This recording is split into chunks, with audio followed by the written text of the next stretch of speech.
عاصم منیر بیٹے بات یہ ہے کہ یہ کہنا کہ رفع یدین نہیں کرنا چاہیے یا ہم رفع یدین نہیں کرتے یا ہم پر الزام ہے، ہم نے ابھی بھی جو نماز پڑھی ہے رفع یدین کے ساتھ ہی پڑھی ہے، ٹھیک ہے، لہٰذا ہم رفع یدین کرتے ہیں۔ اختلاف ہے موضع کا، جگہ کا، رکوع میں جاتے ہوئے اور رکوع سے سر اٹھاتے ہوئے، یہ رفع یدین ہمارے نزدیک منسوخ ہے، یہاں ہم نہیں کرتے، باقی ہر مقام پر کرتے ہیں، اور یہ مسئلہ کفر اسلام کا نہیں ہے۔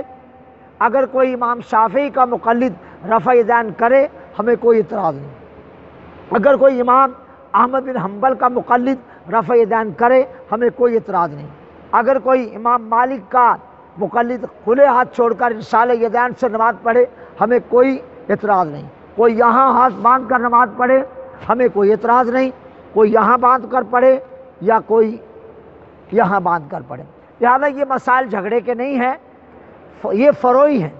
فروعی مسائل کا معنی ہوتا ہے اعمال کے مسائل، اعمال کے مسائل، اعمال کوئی ہاتھ نماز میں سینے پہ رکھ لے، ذرا نیچے رکھ لے اور نیچے رکھ لے، ہماری طرح کھلے چھوڑ دے، ہمیں کوئی اعتراض نہیں۔ ہاں ایک جماعت نہیں نکلی ہے، وہ نماز کے دوران سر پر ہاتھ باندھنے کی قائل ہے، ٹھیک ہے، ان کی مخالفت کریں گے، یہ وضع بگڑتی ہے۔ سر پر اگر ہاتھ باندھے جائیں نماز کے دوران تو مومن کی بیوٹی میں، اس کی خوبصورتی میں فرق آتا ہے، لہذا ان کے ساتھ ہمیں اتفاق نہیں۔ باقی کوئی کھلے ہاتھ چھوڑ کے نماز پڑھے اور سینے پر باندھ کر ذرا نیچے تینوں طرح چاروں طرح نماز ہو جاتی ہے، اس میں کوئی کفر اسلام کا مسئلہ نہیں ہے۔ اگر کوئی رفع یدین کرتا ہے ہم نے کبھی اس سے جھگڑا نہیں کیا، ہمارے امام کے نزدیک رفع یدین کی احادیث منسوخ ہے، اور جتنی رفع یدین کے کرنے کی احادیث ہیں فنی طور پر سالی کی سالی فعلی ہیں، ان کی تعداد آخری اب جو دبئی سے انہوں نے کتاب چھاپی ہے اس میں غالباً 402 لکھی ہے، 402 تک رفع یدین کرنے کی حدیثیں، لیکن بیٹے ان پر غور کیا جائے، وہ ساری روایات، ساری احادیث فنی اعتبار سے فعلی ہیں، اور ہماری وہ حدیث جو تنسیخ رفع یدین پر صحیح مسلم میں حضرت جابر بن سمرہ رضی اللہ عنہ سے مروی ہے، وہ فنی اعتبار سے قولی ہے، اور اصول حدیث کا قاعدہ یہ ہے کہ جب قولی اور فعلی حدیث معرض آ جائیں، یعنی ایک دوسرے کے مقابلے میں آ جائیں، ہمیشہ قولی حدیث پر عمل ہوتا ہے، فعلی پر نہیں ہوتا۔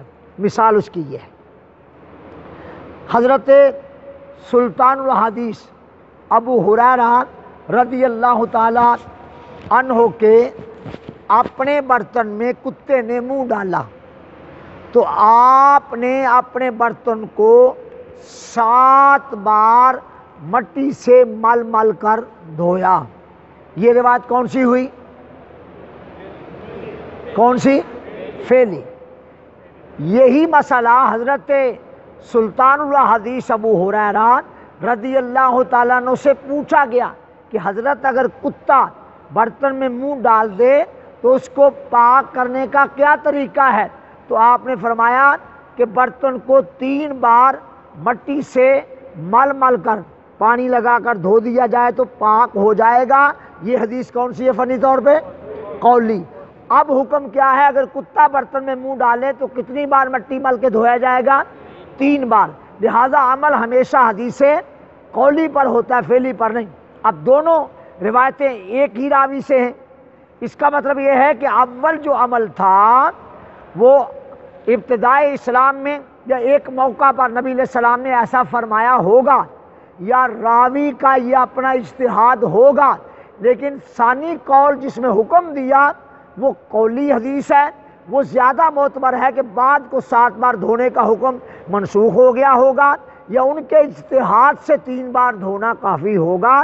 لہذا ہمیشہ حدیث قولی پر عمل ہوتا ہے، فعلی پر عمل نہیں ہوتا جب قولی فعلی کے مقابل آ جائے۔ اور ہماری حدیث معید جو مسلم میں ہے، جابر بن سمرہ اس کے راوی ہیں، نبی کریم علیہ السلام نے ایک جماعت کو نماز پڑھتے دیکھا، فرمایا اسکنوا فی الصلاۃ، نماز میں سکون سے رہا کرو، اور چنچل گھوڑے کی دموں کی طرح اپنے ہاتھوں کو نہ ہلایا کرو۔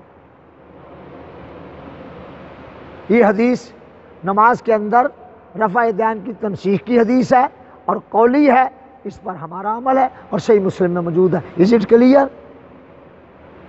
جی، اور کوئی سوال؟